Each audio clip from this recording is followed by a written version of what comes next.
Ya, di kamar yang pertama, gelombang demonstrasi di berbagai wilayah di Indonesia telah mendorong pembahasan RUU perampasan aset kembali naik ke dalam tuntutan publik. Isu ini langsung mendapatkan respon dari Presiden Prabowo Subianto. Presiden Prabowo Subianto menerima pimpinan Serikat Pekerja di Istana Negara pada Senin kemarin. Dalam pertemuan tersebut, para tokoh buruh menyebut Prabowo berjanji mempercepat pembahasan RUU perampasan aset bersama DPR. Secara garis besar, RUU ini memberikan instrumen bagi negara untuk merampas aset yang diduga berasal dari tindak pidana, tidak hanya korupsi, tetapi juga kejahatan berat lainnya demi pemulihan kerugian negara.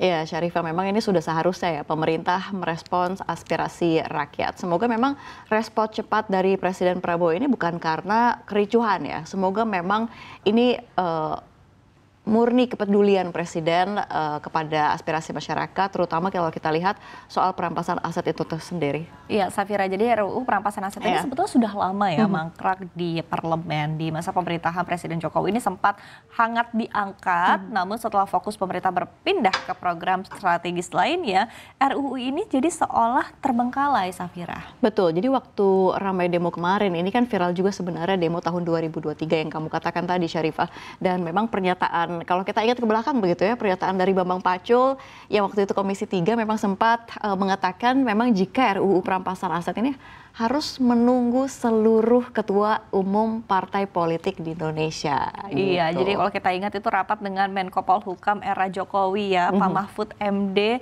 Jadi mungkin kesel ya kalau jadi Pak Mahfud begitu ya, kalau bayangin gitu ya, sudah walk out dari ruangan kewenangan legislatif kan ada di DPR. Jadi pembahasan RUU ini memang seharusnya ada di DPR, bukan di ketua partai begitu ya. Jadi ya tadi begitu, mungkin kesal juga begitu karena harus tadi persetujuan antara semua ketua umum dari partai. Betul. Jadi sebenarnya jangan salahin rakyat juga kalau memang ini kesannya terlihat seperti ada cawe-cawe begitu ya. Jadi persis seperti pernyataan dari yang lagi heboh, Ahmad Syaroni. Ahmad Syaroni lagi ya, Syarifah ya. Ini kita nggak bosan-bosan bahas Ahmad Syaroni. Jadi beberapa waktu lalu memang ada kader Nasdem yang terjaring OTT begitu ya, OTT KPK, itu namanya Ahmad Syaroni bilang nih kalau KPK seharusnya tuh komunikasiin dulu kalau mau lakukan OTT. Nah, gimana tuh caranya tuh? Jadi dikomunikasiin dulu biar bisa prepare. Tahu dulu begitu ya. Iya, ya. Ini cukup lucu ya, Safira ya. Karena kalau misalnya KPK lapor dulu ke ketua partai, jadi bisa jadi keburu kabur koruptornya begitu. Dan menghilangkan barang bukti ya.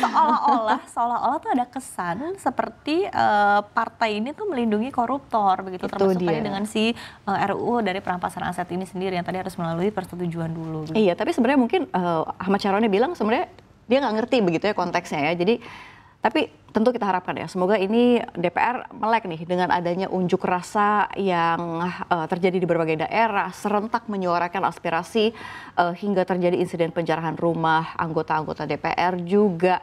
Jadi tentu saja sebenarnya bukannya kita mendukung aksi anarkis begitu ya, tapi memang ini menunjukkan kalau rakyat itu udah keselnya udah nyampe ke hati begitu ya, banyak unek-unek dengan perilaku sejumlah anggota DPR yang sebenarnya bukan cuma flexing, tapi kalau kita lihat terkesan mementingkan kepentingannya sendiri. Nah, rakyat itu justru nomor kesekian, katanya mewakili rakyat, kan gitu. Betul. Dan mereka juga kan terpilih karena suara rakyat ya gitu kan, tapi kenapa mereka justru tidak, seolah-olah tidak mewakili rakyat dan malah mewakili partai. Jadi inilah yang akhirnya juga menjadi kemarahan begitu bagi masyarakat, karena kita ketahui bahwa sistem demokrasi kita kan memang negara demokrasi begitu ya. Jadi memang anggota DPR ini juga bagaimana caranya tidak menjadi seperti berutang kepada partai, tapi kepada masyarakat begitu ya. Jadi benar-benar masyarakat yang diutamakan dan tidak mengarah kepada perilaku-perilaku koruptif tentunya. Betul, tapi saya yakin juga sih Syarifah ya, partai juga mendukung RUU perampasan aset ini. Justru kita malah bisa menandai orang-orang yang terkesan menentang RUU ini. Jadi sebagai orang yang berpotensi diciduk KPK malahan nanti ujung-ujungnya. Ya, jadi pokoknya intinya kita akan terus kawal ya seperti apa RUU perampasan aset ini sendiri, kapan kira-kira nanti akan disahkan, dan kita akan beralih ke informasi selanjutnya. Iya, ada apa Syarifah? Kali ini dari Parlemen Malaysia resmi mengesahkan rancangan Undang-Undang Pekerja Gig 2025, Safira. Iya, ini menarik sekali. Aturan baru ini akan melindungi lebih dari 1,2 juta pekerja gig di Malaysia, seperti pengemudi ojek online, kurir, hingga konten kreator. Undang-undang ini secara resmi mengakui pekerja gig sebagai kategori tenaga kerja tersendiri, bukan karyawan tetap maupun kontraktor independen. Dengan aturan baru ini, seluruh perusahaan dan platform digital termasuk Grab dan Foodpanda wajib memberikan kontrak tertulis yang memuat standar minimum seperti skema pembayaran, jam kerja, asuransi, hingga prosedur pemutusan hubungan kerja. Perdana Menteri Malaysia Anwar Ibrahim menyebut RUU ini sebagai hadiah bagi seluruh pekerja gig Malaysia. Menurutnya undang-undang tersebut memberikan pengakuan, jaringan sosial yang kuat, dan masa depan yang lebih jelas bagi profesi ini. Sementara Menteri Sumber Daya Manusia Stephen Sim Chee Kyong ini menegaskan juga nih aturan ini menutup celah perlindungan hukum yang sudah lama dirasakan pekerja gig. Selama ini mereka kerap bekerja tanpa jaminan layak, padahal kontribusinya besar untuk perekonomian nasional.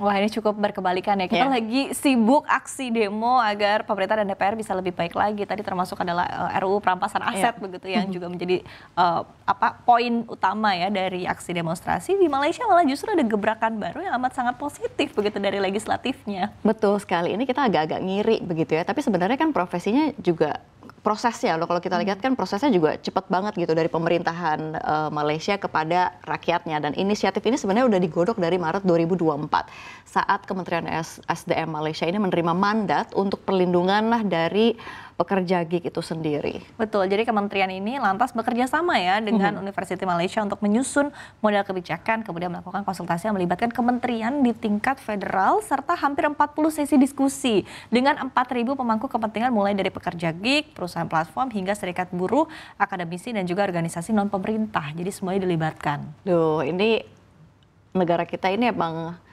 negara tetangga begitu ya, negara ini emang udah keren begitu ya, walaupun memang suka ada perdebatan antara Malaysia dan Indonesia begitu ya, ada rebut-rebutan, tapi dalam pengambil kebijakan ini memang sangat serius sekali untuk masyarakatnya begitu, untuk rakyat ya.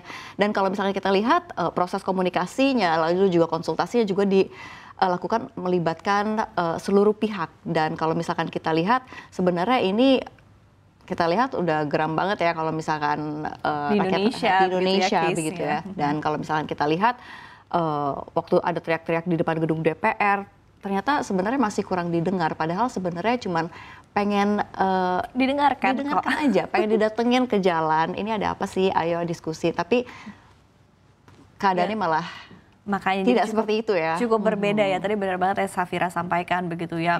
Kita ketahui tadi sekali lagi kita ungkit lagi ya, UU perampasan aset aja nggak beres-beres disahkan. Dan nggak sedikit RUU yang juga sudah dibahas bertahun-tahun ini masih alot dan juga mandek. Padahal kan sekali lagi anggota DPR kita banyak, tunjangan kinerjanya juga seabrek. Ya gimana warga nggak ada yang mau terus ya ke anggota DPR gitu kan. Karena tadi balik lagi, rupanya negara tetangga kita aja ketika perumusan kebijakan begitu ya. Ini betul-betul cepat waktunya, kemudian juga tadi sekali lagi melibatkan banyak pihak, komunikasinya juga lancar. Tapi sebenarnya kalau ada kejadian yang heboh-heboh seperti ini sebenarnya juga jadi cerminan pemerintah begitu ya, DPR dan juga pemerintah.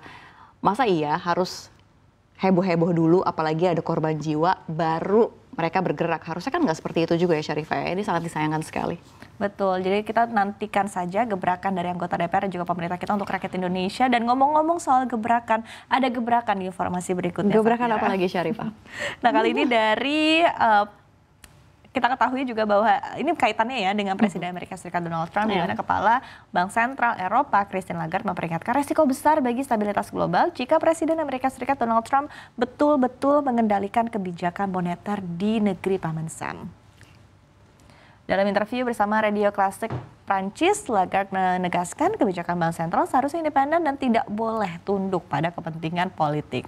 Menurutnya, jika Trump berhasil mempengaruhi bank sentral, hal itu akan menjadi bahaya serius bagi perekonomian Amerika Serikat dan dunia. Peringatan ini muncul setelah Trump berupaya mencopot Gubernur Federal Reserve Lisa Cook. Langkah ini dinilai sebagai upaya mengisi jajaran The Fed dengan figur yang mendukung seruannya untuk menurunkan suku bunga.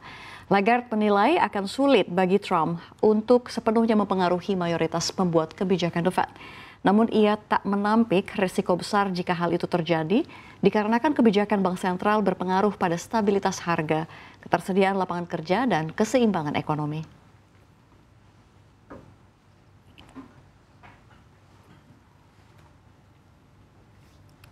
Iya, jadi memang Trump selalu ada gebrakannya ya Safira, jadi nggak heran gitu nggak kan, kaget ya. ada aja yang bisa dikhawatirkan ya untuk publik, masyarakat, pengusaha, dan mostly hampir semua orang begitu terhadap kebijakan atau langkah-langkah yang diambil oleh Presiden Amerika Serikat yang satu ini. Jadi balik lagi ya tadi ke konten dan juga topiknya, begitu ya, bisa-bisa hakikat independensi Bank Sentral terancam oleh Trump, dan ini bahaya sekali tentunya. Betul, dan sebenarnya wajar seperti yang Iva katakan kalau pemimpin Bank Sentral Eropa sampai buka suara begitu ya, karena sebenarnya memang ini sejatinya Bank Sentral harus independen dan juga bebas dari pengaruh politik agar kredibilitas juga tidak goyah, karena sebenarnya ya Bank Sentral lah yang punya komando untuk kebijakan moneter itu sendiri. Betul, apalagi kita ketahui Trump juga punya rekam jejak yang sering menekan The Fed untuk menurunkan suku bunga, terutama demi mendorong pertumbuhan yang cepat begitu. Tapi pertanyaannya adalah kalau sampai betul-betul bisa mengendalikan jajaran The Fed, apakah stabilitas harga dan inflasi ini masih menjadi prioritas utama? Itu kan tadi seperti Safira sampaikan begitu ya, bahwa Bank Sentral ini memang punya fokus tupoksi tersendiri begitu. Betul, itu dia Syarifah yang dikhawatirkan sama Lagarde ya. Jadi bukan soal hanya Amerika Serikat, tapi juga efek domino ke seluruh dunia termasuk di Indonesia juga begitu ya. Jadi ya pernyataan Lagarde ini bukan sekedar kritik, melainkan peringatan serius bahwa memang independensi Bank Sentral ini juga harus dijaga sebagai fondasi stabilitas global. Betul, jadi kita sekalian ingetin aja ya ke Trump, siapa tahu terdengar tapi nggak ngerti juga ya, karena kita, ya. jadi hands off ya, jadi kalau mau otak-atik monggo kebijakan fiskalnya aja diatur gitu kan, ranah sesuai dengan ranahnya government, sesuai dengan ranahnya presiden saja begitu, tapi nggak usah deh bikin gebrakan-gebrakan baru yang di luar ranahnya, karena bikin pusing satu dunia. Satu dunia memang. Betul.